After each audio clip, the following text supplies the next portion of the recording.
All right, meanwhile, Donald Trump and Hillary Clinton looking to November. I am looking forward to debating Donald Trump come the fall. Now we're focusing on crooked Hillary Clinton, and I think we're going to do very well. Both candidates feeling confident if it comes down to Trump versus Clinton. So what is Trump's map to victory? I got a big map behind me right now. And that guy, political analyst and founding president of Stirk, Scott Rasmussen, to break it all down. Good morning to you. Good to see you, Steve. Okay, so last night, Donald Trump won big in West Virginia and Nebraska. West Virginia was humiliating for Hillary Clinton because she won in a landslide in 2008 against Barack Obama. West Virginia is a type of state that Democrats are going to be cringing about this fall. I think the real story, though, is going to be now that we're down to probably Hillary versus Donald Trump. Probably. Mitt Romney won 206 electoral college votes. If the election is close, where can Trump pick up the 64 more votes that he needs? Okay, so let's go ahead and take a look at these 50 states, and let's circle the swing states, the important states. We should point out that yesterday in the swing state of Ohio, the Quinnipiac poll came out, and it showed that Donald Trump was actually beating Hillary in Ohio. And Ohio is a perfect state for Donald Trump's message. People who are left behind economically, who think the politicians don't care, aren't paying attention.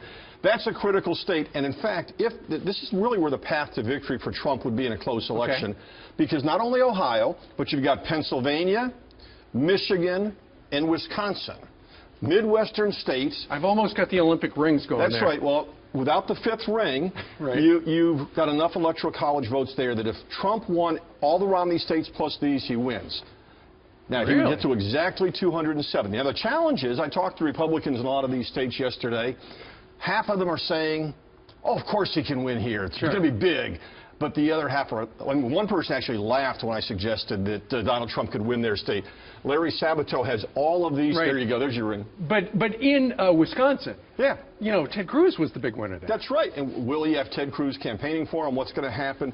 But this is the place. These are the types of voters. Remember, these are the voters that Barack Obama said were desperately clinging to their religion and guns. That's Trump territory. I remember. Now, let's talk a little bit about down here in Florida, where we got a lot of people watching right now. That is essentially Donald Trump's second home. If he could win Florida, that would be a step in the right direction. Absolutely. This is a state the Republicans would count on normally. Barack Obama only won it by a single point. The Latino population down there could be a challenge for Donald Trump. Any area where there's a bigger minority population is going to be tougher for Trump to win. If he wins those 4 states, it doesn't matter. But if the Democrats win Florida, the path to victory is pretty narrow. Now, you got some other states that are possibly in place. Some people think Nevada out here. Colorado. Some even say Virginia could be Trump territory. Really? Now, that's because these were close the last time around. I'm skeptical about Virginia because, as you know, it's right next to that evil empire of Washington, D.C. A lot of government employees are there.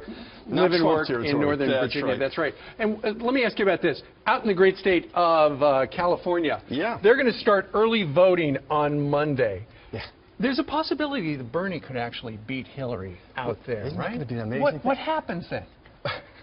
Well, I would tell you exactly what's going to happen, except for all through this primary season, we've been guessing wrong about these things. I think the Bernie movement is really very significant in terms of showing how weak Hillary is as a candidate. We have 2 candidates. This is a New Jersey type of election. You're a Jersey guy. You know this. We always have unpopular candidates get nominated. Well, Donald Trump and Hillary Clinton both have very high negatives. A lot of people don't like both of them. And so what's going to happen? Going to be fascinating. Stay tuned. That's why everybody's watching the news. Scott Rasmussen, thank you very much.